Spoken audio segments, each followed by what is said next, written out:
La región dels Ports del Alt Maestrat alberga una rica fauna con dominio de especies mediterráneas de montaña, también algunas aves típicas de los bosques de centro y norte de Europa y otras aves características de ríos mediterráneos con fuertes variaciones de caudal a lo largo de año.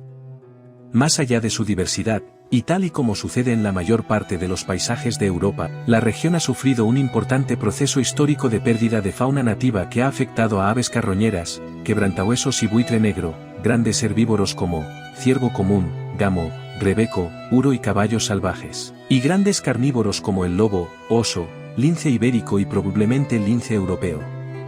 Esto nos ayuda a entender que estamos observando paisajes con una rica diversidad biológica pero claramente incompletos en relación a su potencial natural.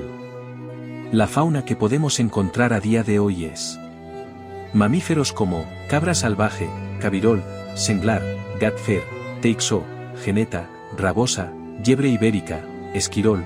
También podemos encontrar variedad de aves, como buitre común, águila dorada, águila calzada, aligot común, duque, e infinidad de tipos de pájaros. También encontraremos reptiles y anfibios, como víbora ibérica, serpiente blanca, serpiente verde, tortuga de arroyo, lagarto ocelado.